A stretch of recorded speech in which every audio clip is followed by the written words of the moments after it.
Good day, everybody. My name is Giancarlo Frosio, and I'm the Intermediate Liability Fellow at the Center for Internet Society at Stanford Law School. It is a great honor and pleasure to have been invited to record this brief video message for your remarkable conference, and I want to thank Mr. Pavan Dugal, who has made this possible. Looking into liabilities of intermediaries is a very word pursuit at this moment, as the legal landscape seems to be in turmoil. The path that will be finally taken will strongly influence the democratic and libertarian character of the digital environment. Immunities and safe harbors for intermediaries are under threat, especially outside the US.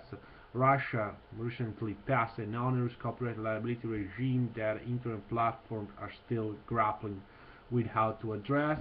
Italy is bringing criminal copyright charges against sites that host links to infringing content. The UK is demanding that intermediaries block sexually explicit online content.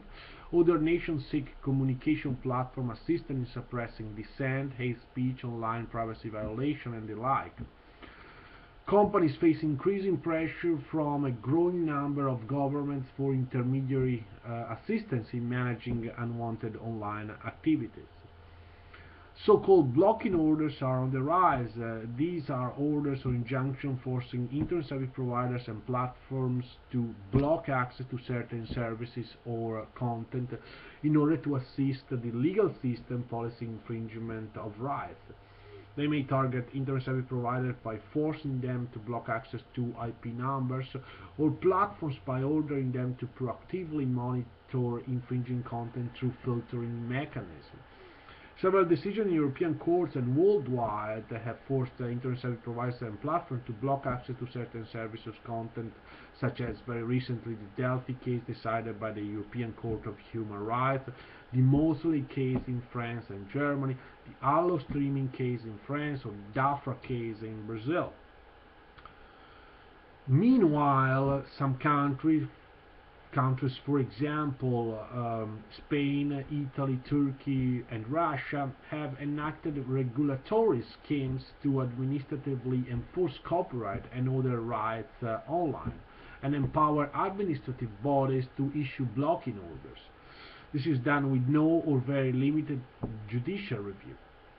It's a real concern that blocking orders potentially restrict access to lawful speech and improperly impose obligation on lawful actors to police user conduct on their sites and over their networks.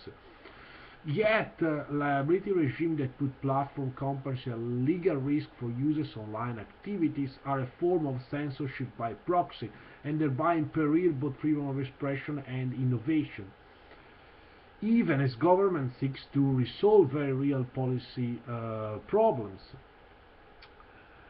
CIS emerging initiative on intermediary liability is intended to educate the US-based intermediaries about evolving legal doctrines abroad, explore the impact of intermediary liability on innovation and civil liberties, provide thoughtful commentary on ongoing international legal development in this area, and identify and advocate for policy solutions consistent with innovation and free expression where appropriate.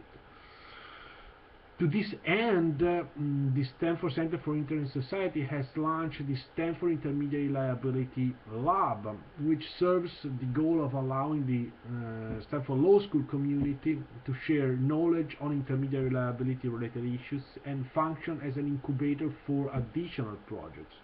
Among these projects, the World Intermediary Liability Map aims to help intermediaries and other interested institutions to cope with the fragmentation of the international legal system by creating an online interactive map showcasing legislation and case law related to intermediary liability for as many worldwide jurisdictions as possible.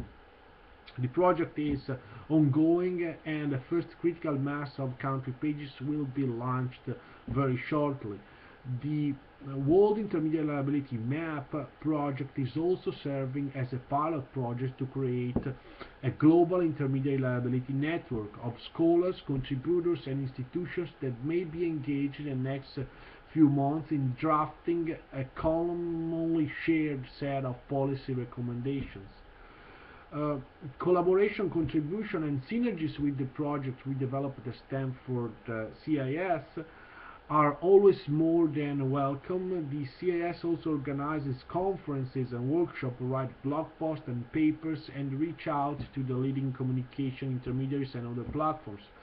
I can be reached anytime at my email address that can be found on the Center for Internet Society website to find ways to work together to think about the intermediate liability conundrum and promote free speech and innovation online.